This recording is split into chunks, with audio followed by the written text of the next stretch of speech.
Hey everybody, my name is Youngnam Kim. You guys can call me Sam, and today my lesson is for the pre-K group. The theme is community helpers, and today's lesson is focused on more of the math, specifically counting numbers, comparing numbers, and making charts. And In this lesson, we'll dive into the students being able to um, make a tally chart, count their tallies, and compare all the different numbers that they have. So to start off, the children should already have their numbers down, hopefully up to 20. If not, they should definitely be up to 10. They should know um, what community helpers do, who they are, and some things that are associated with specific community work helpers. Um, so to start off the lesson, I open up with open discussion. One, finding out from the students if they had a chance to walk around their homes, their communities, and if they did they notice anything that's related to community helpers, such as fire hydrants or bus stops or garbage trucks, police cars, um, and anything else that they may have seen? And through their discussions, as they share, I will have a tally chart on obviously a big piece of paper, looking like this, having just different community helpers listed. And as they go through their stories, I'll tally them up. And by the time everyone is shared, the tally chart will have been complete. And this is where I segue to explaining what the tally chart is and just showing the students that the tally chart helps us see, gives us a visual of um, the data that we collected and allows us to compare numbers and allows us to see which community helpers we might be more exposed to and which community helpers we may not see as often in our communities. um, and also this allows me to break down what tallies are, how they should tally it, especially when it goes from 4 to 5. Instead of drawing a fifth tally, they draw the line going across the 4. So that'll take some time to explain. um, and then also making sure that the students are well aware of how to compare numbers, as a lot of times children may get mixed up by thinking, not understanding the value of each number, knowing that every time they go up one number, that following number is bigger than the previous number. This would be a good time for me to explain how 8 is bigger than 6, or 5 is bigger than 4, or 1 is less than 3, things of that sort.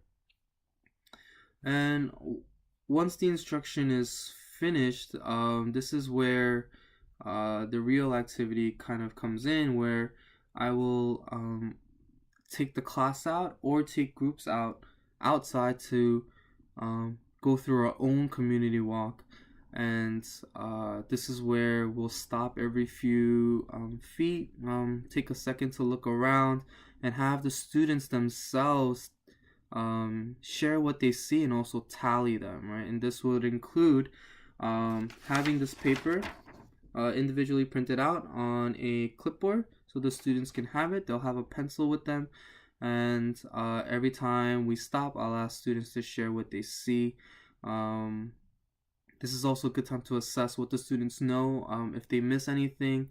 And I also mentioned that any students who I feel like may be struggling with this subject or may be falling a little bit behind can walk next to me, where I can more guide them a little bit better, and work with them a little bit more closely so that they understand and they're not missing out and they're not just aimlessly walking around the block, or just listening to other students say their answers and copy them. Um, and then once we come back, this is where the class as a whole will come as a group, and share their information. And just like in the beginning, we'll have the same exact chart, but this is where the students will come up and make their own tallies. And after all the tallies are made, the class as a whole will work together in counting up the numbers, um, and um, comparing the numbers. And we'll see um, what the school's community has more of, has less of. And this is where, my questions will come out, where I ask the class, which community helper did we see the most of? Which community helpers did we see the least of? Why is fire hydrant connected with the firefighter? Things of that sort. We'll ask them to review, so that this would be a review of community helpers, counting numbers, comparing numbers, and the tally chart.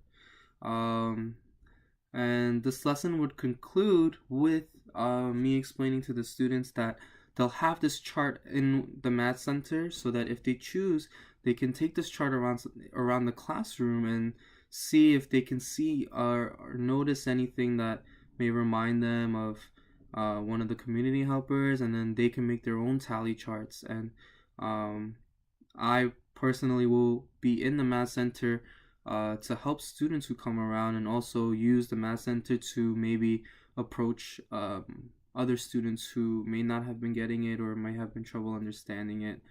And this allows me to work with them a little bit more personally. Also gives me a better idea of their assessments and things like that. And the big thing is, we obviously we want there to be open communication, so the students will